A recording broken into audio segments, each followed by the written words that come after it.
नमस्कार। मैं संजीव कुमार। मूर मूर सामान्य ज्ञान का प्रबल समर्थन करते हैं।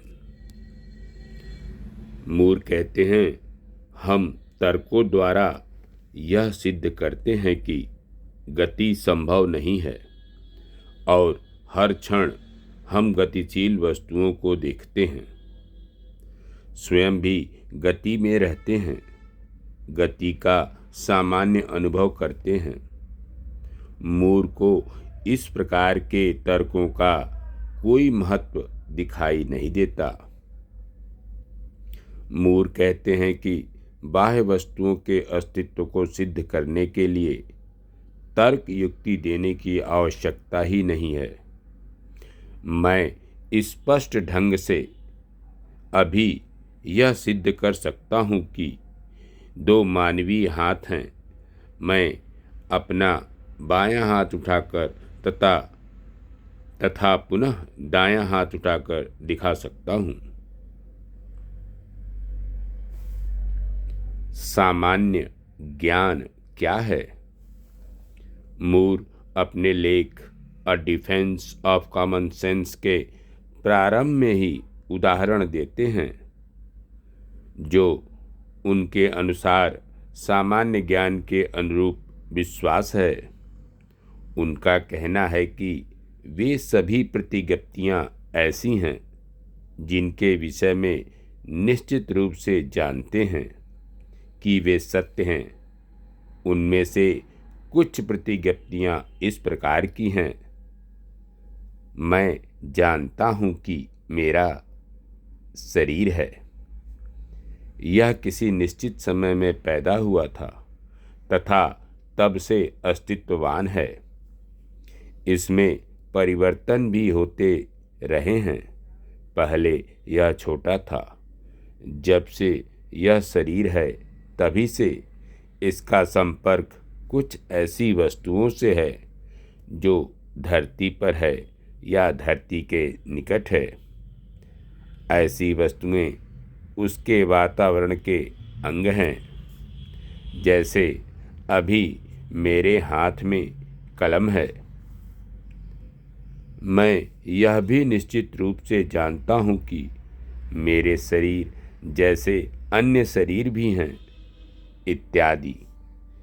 ये सभी प्रथम प्रकार के हैं क्योंकि ये अपने संबंध में हैं। दूसरे प्रकार की प्रतिज्ञप्तियाँ वैसा उदाहरण है जिसे मैं जानता हूँ कि वे अन्य के संबंध में सत्य है। मैं यह भी निश्चित रूप से जानता हूँ कि प्रथम उदाहरण में दी गई प्रतिज्ञप्तियों को मैं अपने विषय में जानता हूँ, वैसी प्रतिज्ञप्तियों को हर अन्य व्यक्ति अपने विषय में उसी ढंग से जानता है। जैसे मैं जानता हूँ कि ये दो हाथ मेरे हैं, मैं यह भी जानता हूँ कि अन्य व्यक्ति भी उसी ढंग से जानता है कि उसके हाथ उसके हैं। अतः मूर के अनुसार सामान्य ज्ञान के विश्वास वे विश्वास हैं जिनमें प्रायः हर व्यक्ति विश्वास करता है। जैसे यह शरीर मेरा शरीर है, ऐसा विश्वास प्रायः हर व्यक्ति करता ही है। परंतु इसका यह अर्थ नहीं कि बहुमत वाले सभी विश्वास सामान्य ज्ञान के विश्वास हैं, क्योंकि इसमें अंधविश्वास भी आ सकते हैं। सामान्य ज्ञान विश्वास में सहजता है, स्वाभाविकता है, जो प्रचलित धारणाओं में नहीं। सामान्य ज्ञान के विश्वास की एक विशेषता यह है कि जिसे यह विश्वास है वह अपने सामान्य जीवन में सदा इस विश्वास के अनुरूप ही चलता है। मूर कहते हैं कि सामान्य ज्ञान विश्वास पर ही हमारा सामान्य जीवन आधारित रहता है। इसके अभाव में हमारा जीवन चल ही नहीं सकता। इन विश्वासों से किसी प्रकार का व्यामिश्र या अनेकार्थकता नहीं होती। जैसे दिल्ली एक महानगर है, मैं लिख रहा हूँ आदि। मूर कहते हैं कि यदि हम किसी विश्वास के संबंध में जानते हैं कि वह विश्वास सामान्य ज्ञान विश्वास है, तो हम यह भी मानते हैं कि वह सत्य है। परंतु ऐसे विश्वासों का सत्य होना मेरे जानने पर निर्भर है, यह जानने पर कि वे विश्वास सामान्य ज्ञान विश्वास हैं। नहीं, उपर्युक्त लक्षण का यह अर्थ लेना मूर के मतानुकूल नहीं है। उनका अर्थ मात्र इतना ही है कि यदि कोई विश्वास सामान्य ज्ञान विश्वास है तो वह सत्य है। इन विश्वासों में एक प्रकार की बाध्यता निहित है। हम इन्हें स्वीकारे बिना नहीं रह सकते। अस्वीकारने पर विसंगतियां उत्पन्न होती हैं। यह धरती सदियों से है, क्या इसमें अस्पष्टता अनेकार्थता नहीं है? इस पर मूर का कहना है, सामान्य ज्ञान विश्वासों का सामान्य ज्ञान के स्तर पर हमें अवबोध रहता है, उसकी पूरी जानकारी नहीं रहती। अवबोध अर्थात अंडरस्टैंडिंग। हम उन्हें समझ जाते हैं, यह पकड़ लेते हैं कि क्या कहा जा रहा है, किंतु उसकी व्याख्या, उसका विश्लेषण नहीं कर सकते। सामान्य ज्ञान को स्वीकारने के कुछ प्रमुख आधार। सामान्य ज्ञान को ऐसा महत्व देने का मूर के लिए आधार क्या है? पहला, सामान्य ज्ञान विश्वासों को स्वीकारने के पीछे यह धारणा अवश्य है कि जिन आधारों पर उन्हें स्वीकारा जाता है वे यथेष्ट सफिशिएंट हैं। वे यथेष्ट इस कारण है कि अपने जीवन के संपूर्ण अनुभव में हम इन विश्वासों को मानकर सफल रूप में कार्य करते रहे हैं। कभी कभी भ्रम होता है, किंतु उससे यह विश्वास खंडित नहीं होता, क्योंकि सामान्य ज्ञान के अनुरूप इनका अर्थ इतना ही है कि उस उदाहरण में हमारा प्रत्यक्षात्मक ध्यानपूर्वक नहीं किया गया। ध्यान से देखने पर भ्रांति समाप्त हो जाती है। इस स्तर पर अनुभव अपना प्रमाण स्वयं उपस्थित कर देता है। दूसरा, मूर के अनुसार इन विश्वासों को स्वीकारने का सबसे सरल एवं स्पष्ट आधार है इन विश्वासों की सार्वभौमता। यह मेरा हाथ है, यह एक कलम है, इस प्रकार का विश्वास हर व्यक्ति करता ही है। तीसरा, सामान्य विश्वास, इसके अभाव में हमारा जीवन चल ही नहीं सकता। चौथा, इनके अस्वीकारने में अनेकों प्रकार की विसंगतियां उत्पन्न हो जाती हैं।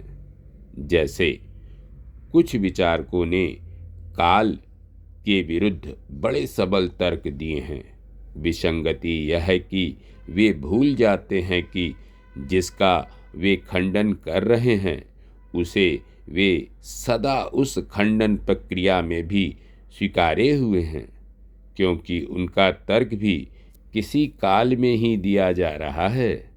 पुनः ह्यूम ज्ञान की संभावना पर ही संशय करते हैं, परंतु उन्हें यह ज्ञान तो है ही कि ज्ञान संभव कैसे नहीं है।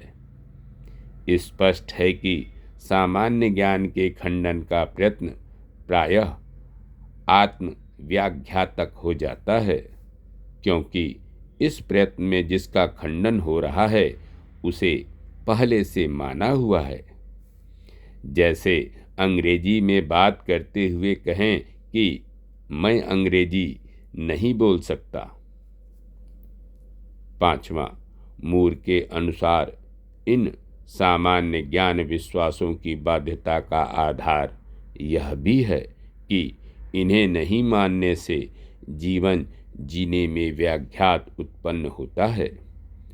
विवशता यह है कि इन्हें हमें स्वीकारना ही पड़ता है। भौतिक वस्तुओं को अपने आप को स्वीकार ही करना पड़ता है। 6, मूर के अनुसार हम निरीक्षण कर देख भी सकते हैं कि ये विश्वास सत्य हैं। मेरे समक्ष एक किताब है, यह मेरा शरीर है। इन वाक्यों की स्वतः सिद्धता निरीक्षण से ही स्पष्ट है। सामान्य ज्ञान के स्वरूप की कुछ विशिष्टताएं।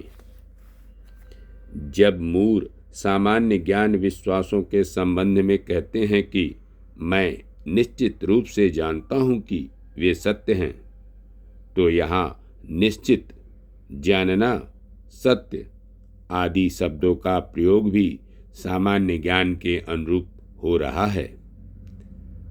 यदि कोई कहे कि इन विश्वासों को सिद्ध कैसे किया जा सकता है, तो यह स्वीकारना पड़ेगा कि इन्हें सिद्ध नहीं किया जा सकता।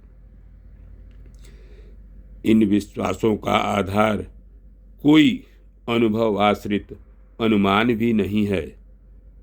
वैसा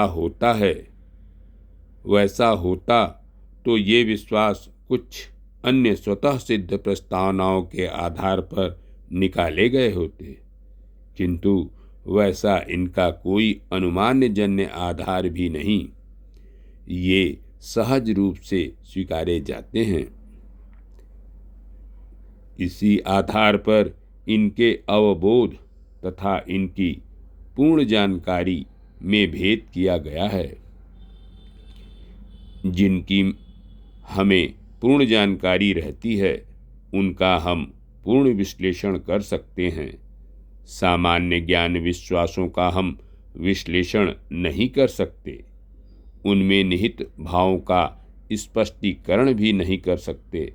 इनका हमें मात्र सामान्य अवबोध होता है। इसी कारण मूर कहते हैं कि सामान्य ज्ञान विश्वास एक प्रकार का आद्य, अल्टीमेट तो है, किंतु वे तार्किक दृष्टिकोण से अनिवार्य नहीं हैं। इनकी आद्यता इस तथ्य पर है कि हमारा जीवन इन विश्वासों के आधार पर ही चलता है, किंतु इनकी इस अनिवार्यता को तर्कतः स्थापित नहीं किया जा सकता। मूर स्वीकारते हैं कि सामान्य ज्ञान की अभिव्यक्ति साधारण भाषा में होती है। सामान्य ज्ञान का संबंध कथनों के साधारण अर्थ से है। चिंतन विधि विश्लेषण। मूर का दार्शनिक समस्याओं से जूझने का एक अपना ढंग है, अपनी विधि है। उसी विधि में लोग विश्लेषणात्मक विधि का प्रारंभ देखते हैं। उल्लेखनीय है कि मूर ने स्वयं कभी भी यह नहीं कहा कि वे विश्लेषणात्मक विधि जैसी किसी विधि का प्रयोग कर रहे हैं। उन्होंने यह भी नहीं कहा कि विश्लेषण ही दर्शन की एकमात्र विधि है। मूर के प्रयोगों के आधार पर उनकी विश्लेषण पद्धति को समझने का प्रयास। कुछ मूल मान्यताएं। विश्लेषण शब्द का सरल मूलार्थ है किसी जटिल वस्तु का उसके छोटे छोटे अंगों में विभाजन। इस विभाजन का लक्ष्य जटिल वस्तु की विशिष्टता स्पष्ट करना है। यह भी देख लें कि वे अंग किस प्रकार एक दूसरे से संबंधित हैं, जिससे वह वस्तु अपने रूप में प्रकट होती है, तो उस जटिल वस्तु का अवबोध स्पष्ट हो जाएगा। अतः विश्लेषण प्रक्रिया में मूर जिस वस्तु का विश्लेषण कर रहे हैं उस पर अधिक प्रकाश देने का उद्देश्य रखते हैं और यह मानते हैं कि यह प्रकाश तभी पड़ सकता है जब हमें उसे उसके अंगों में विभाजित कर तथा उन अंगों को पारस्परिक संबंधों को स्पष्ट रूप में देखें। मूर की दूसरी मान्यता यह है कि जिस तत्व का वे विश्लेषण कर रहे हैं वह शाब्दिक उक्तियां नहीं हैं। कुछ दार्शनिक भाषीय विश्लेषण का प्रारंभ मूर के विचारों से मानते हैं, परंतु 1942 में ही मूर ने स्पष्ट कर दिया था कि वे जिसका विश्लेषण करते हैं वह भाषाई तत्व नहीं बल्कि भाषा के इतर कोई तत्व है। इस भाषा से इतर तत्व को संप्रत्यय यानी कॉन्सेप्ट, प्रस्थापना, प्रोपोजिशन, भाव, आइडिया आदि नामों से पुकारते हैं। विश्लेषण में हम भाषीय उक्तियों का उपयोग करते हैं, किंतु विश्लेषण उनका नहीं होता। मूर की तीसरी मूल मान्यता है कि वे स्पष्टतः अर्थबोध, अंडरस्टैंडिंग द मीनिंग ऑफ तथा विश्लेषण करने, गिविंग एन एनालिसिस ऑफ में स्पष्ट भेद करते हैं। यह संभव है कि हम किसी प्रस्तावना या भाव के अर्थ को समझ रहे हैं, किंतु उसका यह अर्थ नहीं है कि हम उसका विश्लेषण कर रहे हैं। विश्लेषण का अर्थ शब्दों का शाब्दिक अर्थ देना नहीं है, एक भाषा से दूसरी भाषा में अनुवाद भी नहीं है। इसका लक्ष्य भाव का स्पष्टीकरण है तथा मूर के अनुसार यह संभव है कि हमें किसी भाव का अर्थबोध हो किंतु हम उसका स्पष्टीकरण नहीं कर पाएं, अर्थात विश्लेषण मात्र अर्थबोध नहीं है। उपर्युक्त तीन मूल मान्यताओं को ध्यान में रखकर मूर की विश्लेषण पद्धति की रूपरेखा खींची जा सकती है। कुछ प्रारंभिक कठिनाइयां भी हैं। प्लेटो ने मेनो में संकेत दिया है कि अन्वेषण की प्रक्रिया चल ही नहीं सकती, क्योंकि अन्वेषण या तो उसका हो सकता है जिसका हमें ज्ञान है अथवा उसका जिसका हमें ज्ञान नहीं है। पहली स्थिति में विश्लेषण नगण्य होगा तथा दूसरी स्थिति में गलत। वैसे मूर तो इस विरोधाभास के निराकरण का स्पष्ट प्रयास नहीं करते, किंतु कहा जा सकता है कि उनके अर्थबोध तथा विश्लेषण के भेद के आधार पर इसका निराकरण हो जाता है। अर्थबोध में एक सामान्य अवगति मिलती है, वह पूर्ण अवबोध नहीं।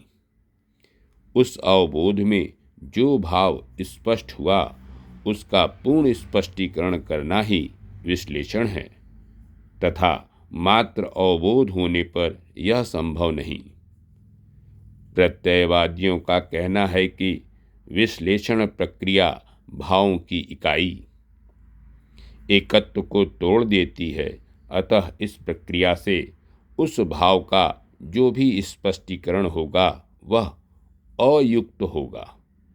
मूर की ओर से उत्तर दिया जा सकता है कि प्रत्ययवादी विचारकों की यह बात ही अयुक्त है, क्योंकि यह सहज ज्ञान के विपरीत है तथा यह मानकर चलता है कि अवबोध की प्रक्रिया भावों के स्वरूप को दूषित कर देती है।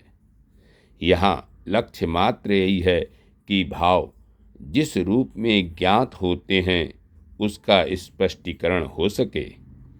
भावों की तात्विकता का प्रश्न विश्लेषण के लिए अप्रासंगिक है। क्या विश्लेषित होता है? मूर के विश्लेषण प्रक्रिया में जटिल भावों को उनके छोटे अंशों में विश्लेषित किया जाता है, जिससे उस पर अधिक प्रकाश पड़े। जिसका विश्लेषण हो रहा है वह क्या है? मूर के अनुसार वह भाव या संप्रत्यय हैं या प्रस्तावना है। प्रस्तावना तथा उक्तियों में अंतर है। प्रस्तावना मात्र भाषीय वाक्य नहीं है। जब कोई कुछ वाक्य कहता है या हम कोई वाक्य पढ़ते हैं तो जो उस वाक्य में हम पकड़ पाते हैं वह प्रस्तावना है। हम अन्य से बातचीत करने के लिए या अपने भावों को व्यक्त करने के लिए अपनी प्रस्तावनाओं पर कुछ लेबल चिपका देते हैं, जो भाषीय उक्तियां हैं या भाषीय वाक्य है। ये प्रस्तावनाओं की अनिवार्य अभिव्यक्ति नहीं है।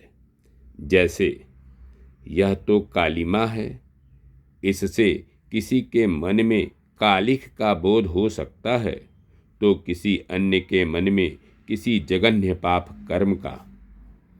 इस उदाहरण में यह भी नहीं कहा जा सकता कि भावों की भिन्नता का कारण यह है कि दोनों अवबोधों में दोनों शब्दों के अर्थ ही भिन्न हैं। ऐसा कहने पर मूर की ही पुष्टि होती है कि शब्द या शाब्दिक उक्तियां लेबल हैं, जिन्हें हम इच्छानुसार किसी भाव, प्रत्यय, विचार के साथ चिपका देते हैं। पुनः एक ही प्रस्तावना या भाव या विचार को भिन्न भिन्न भाषाओं में व्यक्त कर सकते हैं। अतः मूर कहते हैं कि भाषीय उक्तियों का विश्लेषण नहीं करते, बल्कि भाव, विचार, प्रत्यय या प्रस्तावना का विश्लेषण करते हैं। यही कारण है कि हम भाषा का सही प्रयोग कर सकते हैं, बिना यह जाने हुए कि उसका विश्लेषण कैसे करें। धन्यवाद। नमस्कार। मैं संजीव कुमार।